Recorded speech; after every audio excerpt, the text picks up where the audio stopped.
अस्सलाम वालेकुम, नमस्कार, सत श्री अकाल एंड गुड इवनिंग। मैं हूँ अर्ज़ू काज़मी और आप हमेशा की तरह से देख रहे हैं पॉइंट ऑफ व्यू। हमारे साथ हैं जी नाज़िया इलाही खान। बहुत शुक्रिया नाज़िया कि आप आई हैं। Thank you so much. हर हर महादेव, जय श्री राम, वंदे मातरम, भारत माता की जय, जय जगन्नाथ। मैं नाज़िया इलाही खान और हमेशा की तरह मैं आई हूँ आरजू जी के प्लेटफॉर्म पर अपनी बात रखने के लिए। बहुत शुक्रिया। और हमें ऐसे ही हंसती मुस्कुराती नाज़िया अच्छी लगती हैं और जिस तरह से काम करती हैं सारे वक्त, कभी इधर जा रही हैं कभी उधर भागी जा रही हैं, वो देख के मैं पहले भी नाज़िया से कह रही थी कि डेफिनेटली उनको देख के बहुत से लोग इंस्पायर होते होंगे, खासतौर पे लेडीज, के हम भी काम कर सकते हैं और हम भी अपनी एक पोजीशन बना सकते हैं और अपने खुद के बलबूते पे किसी और के कंधे पे रख के, जैसे हमारे यहाँ कहा जाता है ना कि हस्बैंड हो, भाई हो, बाप हो, बेटा, हम किसी के उसके बगैर लेडीज अपना जो है वो एक पोजीशन बना रही हैं आजकल। और नाजिया उसकी एक बहुत जबरदस्त किस्म की एग्जांपल है। थैंक यू नाजिया कि आपसे लोग बहुत इंस्पायर हो रहे हैं और लोग सीख रहे हैं कि हम काम कर सकते हैं। हमें किसी की जरूरत नहीं है कि अगर हमें अपने सामने खाना रखना है तो हम खुद खरीद के ला सकते हैं और खुद खा सकते हैं। तो आज हम बात करेंगे जाकिर नाइक की। वैसे डॉक्टर उनको कहा जाता है, लेकिन मैं पता नहीं क्यों डॉक्टर लगाते मुझे कुछ अजीब लगता है उनके साथ। लेकिन anyway doctor doctor Zakir Naik तो हमारे यहाँ आजकल आए हुए हैं और उसके बाद उनकी जो दुर्गत बन रही है वो किसी से ढकी छुपी नहीं है। लेकिन मुझे सबसे पहले बताइए कि ये इनको भगोड़ा जाकिर नाइक का टाइटल भारत ने क्यों दिया है और ये भाग क्यों गए भारत से?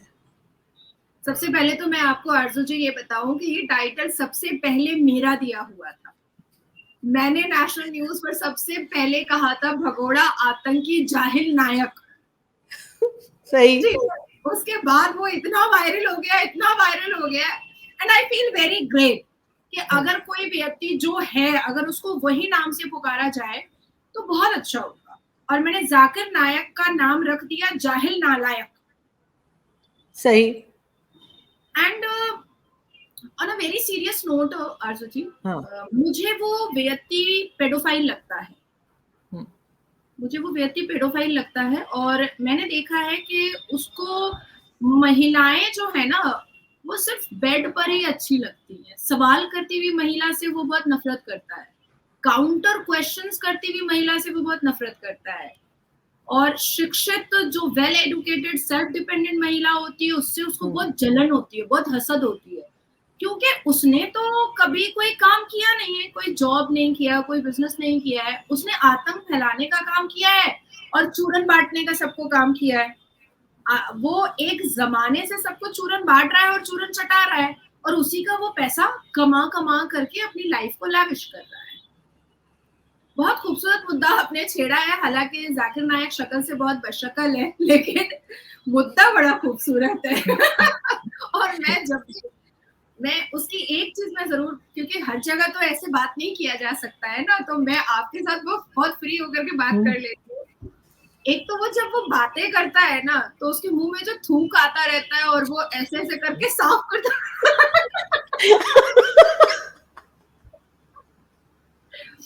आई स्वेयर मुझे ऐसा लगता है कि उल्टी हो जाएगी मुझे। मुझे लगता है शायद वो जो बहुत सारा लगेज लेकर आए थे, शायद वो टिश्यू पेपर्स या इस तरह के कोई चीजें होंगी मुंह साफ करने की, जिसका इतना वेट हो गया जो पाकिस्तान लाते ही वो रो पड़े थे। ड्यूटी देनी पड़ गई। टिश्यू का इतना वजन तो नहीं होगा, मुझे लगता है कॉन्डम लेकर आया था बहुत सारा। नहीं नहीं, यहाँ कोई नहीं मिलेगा। यहाँ कोई नहीं मिलेगा, किसी को ऐसे आदमी का शौक नहीं है तो उसका उसका कोई फायदा नहीं है। क्योंकि और यहाँ पे देखा लेडीज भी, ने ऐसे ऐसे सवाल किए जिससे मुझे बहुत खुशी हुई, बड़े टफ क्वेश्चंस किए। इवन मुझे खुशी हुई भारत से बैठे बैठे। मुझे हाँ। बहुत खुशी हुई और मैंने नेशनल न्यूज पे बोला है। मैंने हाँ। आरजू जी नेशनल न्यूज पे बोला है कि मैं बहुत अप्रिसिएट करती हूँ पाकिस्तान की महिलाओं को कि उन्होंने हिम्मत दिखाई है और काउंटर क्वेश्चंस किया है। इवन एग्जैक्टली कुछ लड़कों का जब मैंने सवाल सुना है और जब वो कह रहे हैं सुनिए टाइम मत वेस्ट कीजिए जाकिर जी, हाँ। मैंने जो सवाल किया है उसका जवाब दीजिए। और आपको पता है केपीके बहुत कंजर्वेटिव एरिया है पाकिस्तान का, वहां की लड़कियां निकल कर आई और उन्होंने इस किस्म के क्वेश्चंस किए जिससे पसीने आ मैं गए जाकिर नाइक को। मैंने बहुत अप्रिशिएट किया है। अच्छा होता क्या था ना, मैं आपको बताती हूँ। होता क्या था कि जाकिर नायक जब भारत में अपना मंच सजाता था हम्म। और लोगों की भीड़ लगती थी तो पेडोफाइल मानसिकता रखने वाले मुसलमान ही उसके पास जाते थे सुनने के लिए, 72 वर्जिन हूर के दीवाने ही जाते थे उसकी बातों को सुनने के लिए। और 13 साल की, 6 साल की, 8 साल की बच्ची में जो औरत तलाश करता है वही मुस्लिम पुरुष जाते थे उसकी बातें सुनने के लिए। तो वो काउंटर क्यों करें?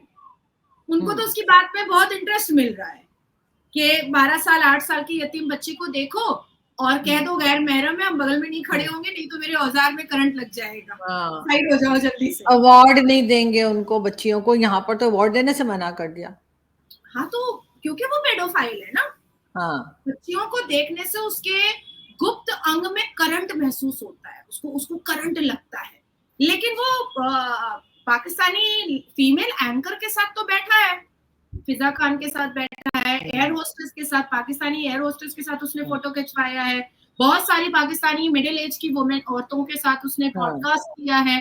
तब उसको महरम और गैर महरम नहीं दिख रही थी, पर जैसे ही वो 12 साल, 13 साल, 9 साल, 8 साल की यतीम बच्चियों को देखा, उसका पेडोफाइल का शैतान जो है ना वो उबल उबल करके बाहर आने लगा। इसलिए उसने अपना इंट्रोडक्शन खुद ही दे दिया है। हाँ, मैं आपको क्या बता रही थी कि भारत में हिंदूज तो एक्चुअली में अल कुरान में क्या लिखा है वो जानते नहीं है, अरबी का अर्थ क्या होता है वो जानते नहीं है। और मुस्लिम यहाँ पर वो मेजॉरिटी उसके फॉलोअर है जो बहुत अश्लील है, बहुत बेहुदा और बदतमीज टाइप के हैं, जिनसे हमेशा अल कुरान के मानने वाले मुसलमान जो परे रहते हैं। भैया हमको उस मोहल्ले में नहीं जाना है, क्योंकि उस मोहल्ले के लोग जो है ना वो मजारी बाबा है, वो अगरबत्ती मोमबत्ती जलाने वाले बाबा लोग हैं, वो अगरबत्ती का छाई यहाँ पर लगाने वाले लोग हैं, हम उस मोहल्ले में नहीं जाएंगे। तो उसी तरीके से जाकिर नायक का जब यहाँ पर सभा लगता था तो वो मुसलमान, हम जैसे मुसलमान कभी नहीं जाते थे जो अल कुरान पर चलते हैं, सुन्नत रसूल पर चलते हैं, वो मुसलमान जाते थे जो मजारी बाबा होते थे, जो बच्चियों में भी औरत तलाश करते थे वो जाते थे। लेकिन बड़ी मेजॉरिटी तो हिंदुओं की होती थी ना, तो वो तो उनको काउंटर क्वेश्चन कर नहीं पाती थी। लेकिन पाकिस्तान में आपका क्योंकि इस्लामिक देश भी है और अल कुरान की तालीम तो हर घर में हर बच्चे को, हर बच्चियों को दी गई है। इवन जो क्रिश्चियंस हैं उनको भी इस्लाम के बारे में पता हो चुका है, जो हिंदूज हैं उनको भी इस्लाम के बारे में पता हो चुका है, क्योंकि वो इस्लामिक देश है इसीलिए। तो वहां पर क्या हुआ है कि जाकिर नायक की बैंड गीली हो रही है कि भाई यहाँ पर तो लोग मुझसे काउंटर सवाल कर रहे हैं भाई। और उसको हैबिट क्या है भारत की, भारत में वो जो अनाप शनाप अब्बा डब्बा चब्बा जो बक रहा है वो मुसलमान, अरे वाह जाकिर साहब, अरे वाह जाकिर साहब, क्या अर्थ किया है, क्या फरमाया है आपने, अरे जाकिर साहब। मगर फिर भागे क्यों वो भारत से? भागे भारत से क्योंकि उनके ऊपर तो भाई टेररिज्म के चार्जेस लग गए। उन्होंने सिर्फ हेट स्पीच की बात नहीं थी, हेट स्पीच पर तो उनके ऊपर कोई केस ही नहीं हुआ है, हालांकि उन्होंने यहाँ पर हेट स्पीच का पूरा झड़ी लगा दिया था। जिस तरीके से वो पाकिस्तान में अभी इजराइल को गालियां परोस रहे हैं, हिंदुओं को गालियां परोस रहे हैं, बांग्लादेश के टेररिज्म फैक्ट्रीज को समर्थन कर रहे हैं, बांग्लादेश में जो बहु बेटियों का रेप हो रहा है उसका समर्थन कर रहे हैं, तो वैसा झड़ी तो उन्होंने यहाँ भी लगाया था। लेकिन उनके ऊपर हेट स्पीच का कुछ भी नहीं एफआईआर हुआ था, उनके ऊपर टेररिज्म एक्टिविटीज का एफआईआर हुआ था, क्योंकि उन्होंने जो स्कूल और कॉलेज खोला था उसमें कई स्टूडेंट्स अरेस्ट हो गए थे जो पाकिस्तान के टेररिज्म ऑर्गेनाइजेशन से इन्वॉल्व थे, और उनके स्कूल में शिक्षा कम और टेररिज्म ट्रेनिंग ज्यादा होती थी, ये है बात। और स्कूल इतना मतलब एक्सपेंसिव था कि मैं तो भाई मेरा बेटा नहीं पढ़ा सकता, बिल्कुल भी नहीं, इतना एक्सपेंसिव था।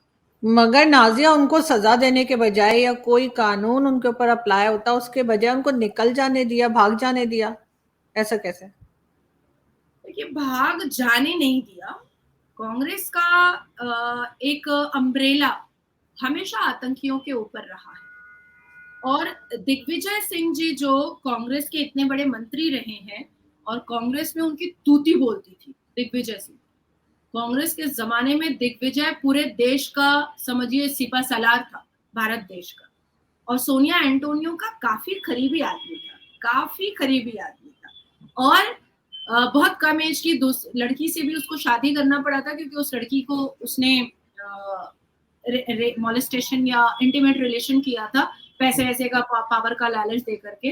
बाद में वो लड़की एकदम चढ़ गई सीने पर और दिग्विजय को बोली मुझसे शादी करनी पड़ेगी तुमको, अदरवाइज हम तुमको जेल करवाएंगे। अगर कोई भी गूगल में जाएगा तो पता चल जाएगा कि दिग्विजय ने अपनी बेटी की उम्र की लड़की से शादी किया था। तो दिग्विजय जो है वो जाकिर नायक को बहुत समर्थन करता था। अब डेफिनेटली कुछ ना कुछ पैसे वैसे का काम होता होगा, या क्योंकि गांधी परिवार हमेशा से पाकिस्तानी माइंडेड रहा है, तो वो एक आतंकी जिहादी लोगों का वोट बैंक के लिए समर्थन वो लोग करते होंगे। लेकिन कहीं ना कहीं मेरा अंदेशा है, this is my personal perception, this is my personal statement, कि कहीं ना कहीं उसको भागने में कांग्रेस की अहम भूमिका रही है, क्योंकि दिग्विजय मंच पर खड़े होकर के जाकिर नायक की तारीफ करता था और जाकिर नायक उसी मंच पर हिंदुओं को गालियां परोसता था, जैसे वो अभी भी परोस रहा है। ठीक वैसे ही वो हिंदुओं को, क्रिश्चियन को, सिख को, ईसाई को, सबको गालियां परोसता था और दिग्विजय उसको गले लगाता था और कहता था अरे आप जैसा व्यक्ति कि हम गले लग रहे हैं मेरे लिए बहुत बड़ी बात है। तो मुझे जो सिनेरियो और जो चीजें हमने देखी हैं उस हिसाब से लगता है कि कांग्रेस ने उसको भागने में बहुत हेल्प किया, और जिसकी वजह से वो भाग पाया, अदरवाइज कभी नहीं भाग पाता, कभी भी नहीं भाग पाता। जैसे यासिन मलिक भागने की कोशिश कर रहा था लेकिन नहीं भाग पाया, अफजल गुरु भागने की कोशिश कर रहा था, नहीं भाग पाया, अटल जी की सरकार हुआ करती थी। उसके बाद फिर याकूब मेमन भागने की कोशिश कर रहा था, नहीं भाग पाया। अजमल कसब, वो पूरा सिनेरियो तो सबको पता ही है, लेकिन उस पर भी देखिए कांग्रेस ने 30 करोड़ रुपए खर्च किया था अजमल कसब की हॉस्पिटैलिटी में।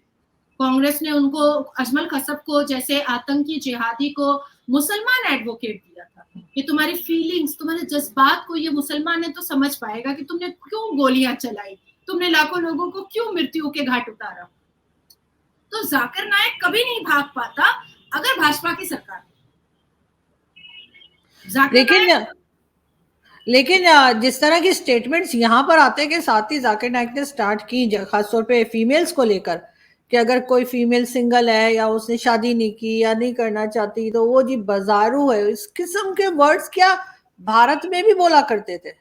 हाँ, आप तो 22 दिन में परेशान हो गए। आपके यहाँ तो गली कूचे में महिलाएं, मैंने देखा कि चप्पल जूता निकाल देंगे। उन्होंने महिलाओं ने तो यहाँ तक कह दिया है कि वो क्या मुंह से गटर निकाल रहा है, मुंह से भग रहा है, यहाँ तक बोल दिया है।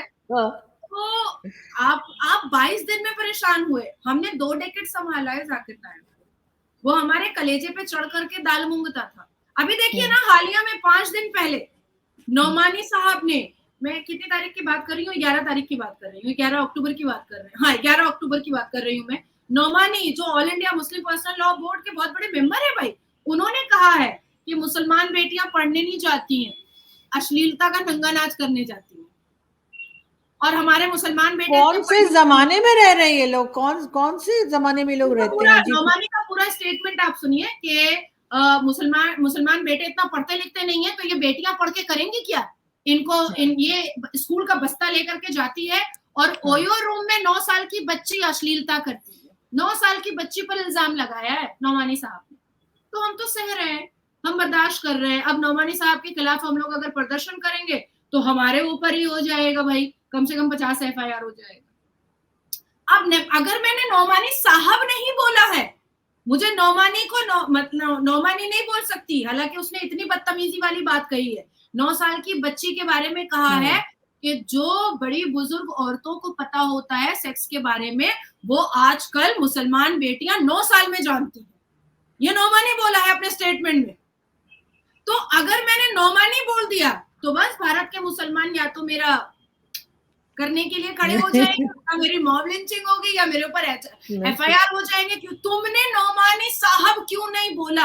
और उसकी भी मैं आपको मिसाल दे देती हूँ कि इस मामले में बहस चल रही थी, नेशनल न्यूज डिबेट चल रहा था और एंकर ने नौमानी को नौमानी बोला है, तो एक मुल्ला जो है, जो हलाला एक्सपर्ट है, जो 2012 में एक छोटी सी बच्ची का मोलेस्टेशन किया था, उसका FIR का कॉपी भी मेरे पास है, आपके चैनल पर भी बैठता है, वो बोला क्या है, अरे तुम लोग तो अपनी देवियों को पूजते हो और फिर उसी का रेप कर देते हो, तुम्हारी हिम्मत कैसे हुई, तुम्हारे घर के माँ बाप नहीं है क्या जो तुमने नौमानी साहब नहीं बोला, सिर्फ नौमानी कैसे बोला।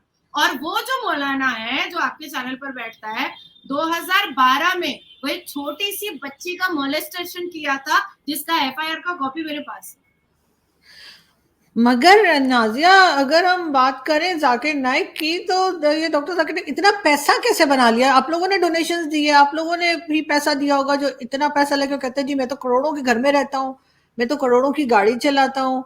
मतलब एक तरफ तो ये सादा जिंदगी गुजारने के सारे मुल्ला मौलाना हमें बताते हैं कि जी जिंदगी बड़ी सादा गुजारनी चाहिए और अगली जिंदगी मरने के बाद की कोई कहानी सुनाते हैं, और इनके पास ये करोड़ों रुपया आ कहाँ से जाता है? अब देखिए, हाफिज सईद के पास अरबों खरबों रुपए कहाँ से आता है? कोई बिजनेस करता है क्या, या उसका बेटा कोई इंजीनियर डॉक्टर है क्या? और इंजीनियर देखिए, डॉक्टर के पास बहुत लिमिटेड पैसा होता है। अब देखिए, भारत में मुसलमान हमेशा चीखते हैं, लेट मी कंप्लीट प्लीज। हाँ हाँ भारत श्योर। में मुसलमान हमेशा चीखते हैं कि वो बहुत अत्याचारित हो रहे हैं, उनको बहुत डरा करके रखा गया है, पेट में खाना जा रहा है तो सर पे छत नहीं है, छत है तो पहनने को कपड़ा नहीं है। लेकिन ये जो प्रदर्शन करने के लिए निकलते हैं और घर में गोली बम बारूद रखते हैं, और अभी बहराइच में गोपाल मिश्रा, राम गोपाल मिश्रा के सीने में 35 गोलियां दाग दिया, तो ये कहां से मिला इनको? अब मुस्कान, मैं आपको बहुत सारी मिसालें दे देती हूँ, बहुत सारी दूंगी तो बहुत टाइम हो जाएगा। मुस्कान जिसने हिजाब रॉ किया था, हिजाब के बारे में नारे तकबीर कहा था, तो बाद में पता चला ना कि वो अलकायदा के चीफ की वो कॉन्क्यूबाइन है, पता तो चल गया ना। तो ये पैसा वहां से आता है, ये प्रदर्शन करना, ये इस्लामिक जलसा करना, ये जो पश्चिम बंगाल में मुसलमान इस्लामिक जलसा करते रहते हैं फिलिस्तीन के झंडे के साथ, ये पैसा कहाँ से मिल रहा है इनको? इनको बांग्लादेश के जमात इस्लामी भेज रही है इनको पैसा, और कौन दे रहा है? भाई हम अगर कोई कारोबार भी करते हैं तो किसी को उंगली करने के लिए हम हर महीने 2 लाख तो खर्च नहीं कर सकते। मेरे पास तो इतना पैसा नहीं है, और शायद आपके पास भी इतना नहीं होगा। जो लोग खट के कमाते हैं वो 5 लाख रुपए या 2 लाख रुपए किसी को उंगलीबाजी करने के लिए तो नहीं निकाल सकते हैं भाई। तो डेफिनेटली इनको पैसा किसी ना किसी टेररिज्म ऑर्गेनाइजेशन से आ रहा है। मैं आपको बता रही सपोर्टर्स भी डोनेशन वोनेशन भी मिलते होंगे ना, सपोर्टर्स जो है वो डोनेशन देते होंगे, हमारे यहाँ तो वो डोनेशन बॉक्सेस भी लगे होते हैं। नहीं नहीं, देखिए मुसलमान, उसकी भी मैं आपको एक बहुत अच्छी मिसाल दे देती हूँ। अयोध्या में राम मंदिर बन गया और अरबों खरबों रुपए डोनेशन हिंदुओं ने किया, कोई सरकार का चवन्नी नहीं लगा है अयोध्या राम मंदिर बनाने के लिए। हिंदुओं ने, भारत के हिंदुओं ने अरबों खरबों रुपए डोनेशन दिया, और भव्य राम मंदिर इतना खूबसूरत बनकर के खड़ा हो गया। और सेम डे सर्वोच्च न्यायपालिका ने मोहम्मद बिन अब्दुल्ला मस्जिद के लिए जो 27 एकड़ जगह दिया था, सॉरी 24 एकड़ जो जगह दिया था, 24 एकड़ जो जगह दिया था, आज तक उस पर एक ईंटा नहीं रखाया है, एक ईंटा नहीं रखाया है। क्यों? क्योंकि डोनेशन मुसलमानों की तरफ से पूरे भारत में मिला करके सिर्फ 1 करोड़ आया है। अब 1 करोड़ में तो 24 एकड़ की मस्जिद तो नहीं बन सकती ना। सही। तो मुसलमान जो है वो बारात जब निकालते हैं ना, तो ऐसे करके पैसा लुटाते हैं। जब ईद मिलादुन नबी करते हैं ना, मिलाद या नबी सलाम अलैका, जब वो करते हैं ना, तो मुफ्ती पर पैसा उड़ाते हैं। लेकिन अगर किसी गरीब मुसलमान बेटी की शादी के लिए बोलो 500 रुपया देंगे, मस्जिद बनाने के लिए बोलो 10 रुपया देंगे, मजार में जाएंगे, मजार में जाकर के 15-15 लाख का चांदी का गेट डोनेट करेंगे, लेकिन मस्जिद के लिए, किसी की एजुकेशन के लिए, किसी डिसेबल बच्चे के ट्रीटमेंट के लिए पैसा नहीं देते। तो डोनेशन इनको लोगों से चंदा करके नहीं आ रहा, क्योंकि डोनेशन में क्या आता है, 10 रुपया, 5 रुपया, कुछ लोग तो 2 रुपए भी ड्रॉप बॉक्स में डालते हैं, 2 रुपए भी डालते हैं। तो डोनेशन से ये पैसे नहीं आ रहे, ये पैसे जमात इस्लामी से आ रहे हैं, ये पैसे जैश मोहम्मद से आ रहे हैं, ये पैसे अलकायदा से आ रहे हैं, ये पैसे खालिस्तानी दे रहे हैं, ये पैसे जस्टिन ट्रूडो दे रहा है, ये पैसे चाइना दे रहा है। मगर नाजिया, क्या लास्ट में पूछना चाहूंगी, आप लोग तैयार है अगर हम वाघा बॉर्डर से वापस दे दें जाकिर नाइक को? चाहिए आपको? दे दीजिए ना प्लीज। मैं तो बुला रही हूँ, आ आ आ आ प्लीज आ।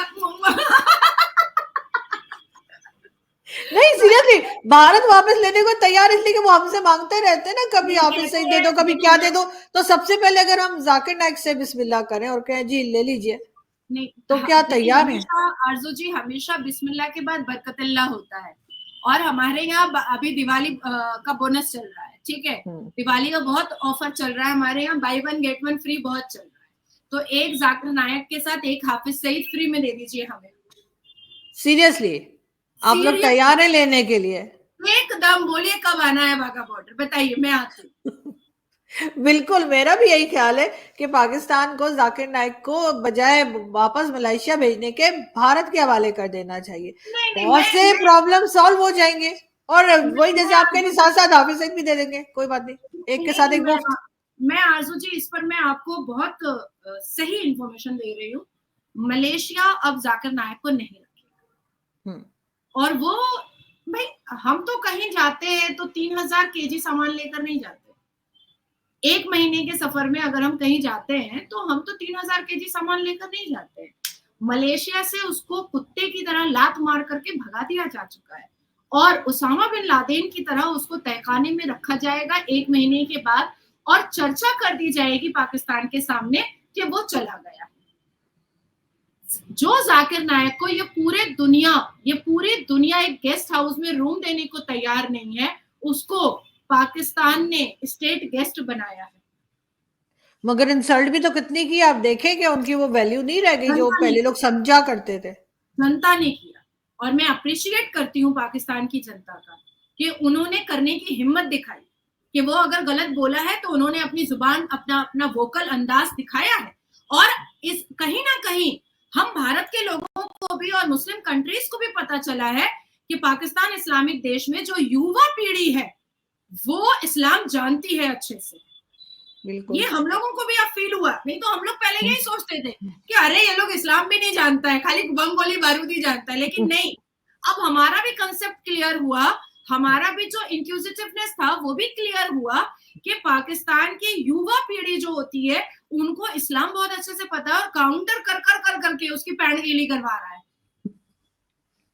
बिल्कुल ऐसा ही, लेकिन आई विश कि कभी जाकिर नाइक जो है वो मेरे चैनल पर भी आए और मैं और नाजिया बैठ के उनसे कुछ सवाल करें, 3 4 5 सवाल होंगे लेकिन करें। और अभी मैं कोशिश कर रही हूँ कि वो थोड़ा टाइम दे दें, लेकिन मुझे लगता नहीं है, लेकिन खैर मैं कोशिश फिर भी जारी रखूंगी, और अगर कामयाबी मिली तो डेफिनेटली आपको बताऊंगी। मुझे बस बुला लीजिएगा, मैं ऐसा सिर्फ ही 3 करेंगे। सवाल, मैं सिर्फ 3 मेरे सवाल मेरे 5 सवाल है, उसमें से 2 मैं कर लूंगी, 3 आप कर लीजिएगा, ठीक अच्छा, है?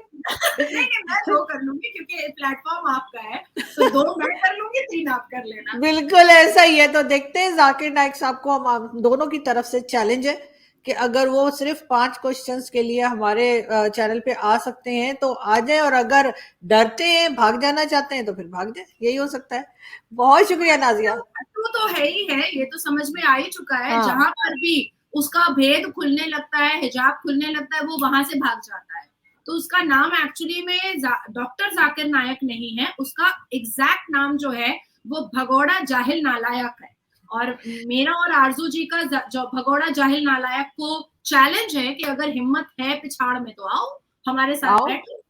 हाँ, और सिर्फ 5 सवालों के जवाब दे दें, और ज्यादा नहीं, सिर्फ 5, ठीक है ना? Thank you so much Nazia कि आज आपने ज्वाइन किया। आई होप जल्दी थैंक यू। फिर मुलाकात होगी। Thank you. वंदे मातरम।